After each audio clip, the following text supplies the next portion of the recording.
बहुत समय पहले की बात है। सुजानपुर नाम का एक सुंदर और समृद्ध राज्य था। वहां के राजा अर्जुन देव अपनी वीरता, सौंदर्य और बुद्धिमत्ता के लिए प्रसिद्ध थे। लोग उन्हें धरती का देवता कहकर पुकारते थे। धीरे धीरे यही तारीफें सुन के उनके मन में अहंकार आ गई। अब उन्हें लगता था कि उनसे बड़ा, बलवान या बुद्धिमान कोई नहीं। अगर कोई उनसे असहमत होता तो उनका क्रोध उस व्यक्ति का भाग्य तय कर देता। एक दिन दरबार में राजा ऊंचे स्वर में बोले, सुनो सब, इस धरती पर मुझसे बड़ा कोई नहीं, न बुद्धि में, न बल में, न धन में। सारे मंत्री और दरबारी सर झुका के, आप सत्य कहते हैं महाराज। क्योंकि सब जानते थे विरोध का अर्थ था मृत्यु। उसी शाम जब राजा अपने बाग में टहल रहे थे, एक बूढ़ा ब्राह्मण वहां पहुंचा। उसके कपड़े धूल से सने थे, हाथ में लाठी थी, पर चेहरे पर अजीब सी शांति झलक रही थी।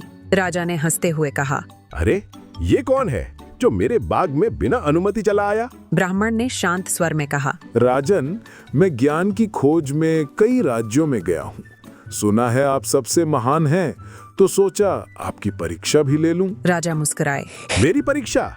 अच्छा, बताओ क्या परीक्षा है? ब्राह्मण बोला, 3 प्रश्न पूछूंगा, सही उत्तर दिया तो मैं आपको प्रणाम करूंगा, वरना आप मुझे प्रणाम करेंगे। राजा हंस पड़े। चलो बूढ़े, मनोरंजन ही सही। पहला प्रश्न ब्राह्मण ने पूछा, राजन, बताइए इस संसार में सबसे बड़ा कौन है? राजा गर्व से बोले, मैं ही सबसे बड़ा हूँ, क्योंकि मेरे राज्य में सब मेरी आज्ञा मानते हैं। ब्राह्मण मुस्कुराया।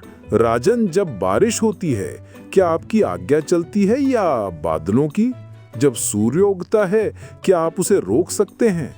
तो सबसे बड़ा आप नहीं, वो है जो इन सब का स्वामी है, ईश्वर। राजा का चेहरा हल्का उतर गया, पर बोले, ठीक है, दर्शन की बात है, आगे पूछो। दूसरा प्रश्न ब्राह्मण बोला, राजन, यदि आप सबसे बलवान हैं तो मृत्यु को रोक सकते हैं क्या? राजा कुछ देर मौन रहे, फिर बोले, नहीं, मृत्यु तो हर किसी को आती है, पर मैं उससे डरता नहीं। ब्राह्मण बोला, डरना नहीं सही है, पर ये जानिए जिस शक्ति की सीमा मृत्यु पर समाप्त हो जाती है उस पर घमंड व्यर्थ है। राजा के माथे पर पसीना छलक आया। पहली बार किसी ने उनसे सच्चाई इतनी निडरता से कही थी। अब ब्राह्मण ने आखिरी प्रश्न पूछा, राजन, क्या सिंहासन से कोई महान बनता है या कर्म से? राजा बोले, सिंहासन के आगे ही सब झुकते हैं। ब्राह्मण ने मुस्कुराकर कहा, राजन, जब किसान खेत जोतता है, जब माँ बच्चे को खिलाती है, जब सैनिक सीमा पर मरता है, क्या वे छोटे हैं? सिंहासन आदर दिला सकता है, पर सम्मान कर्मों से मिलता है और वो अहंकार से टिकता नहीं। राजा की नजरें झुक गईं। उनके भीतर जैसे कोई आईना टूट गया हो, जिसमें उनका घमंड साफ दिखाई दे रहा था। राजा की आंखों में पछतावा उतर आया। ब्राह्मण देव, आप सही कहते हैं। मैं सिंहासन पर बैठा था पर सच्चे ज्ञान से दूर था। आज समझा कि राजपद नहीं, विनम्रता ही सबसे बड़ा आभूषण है। यह कहकर राजा ने झुककर ब्राह्मण को प्रणाम किया।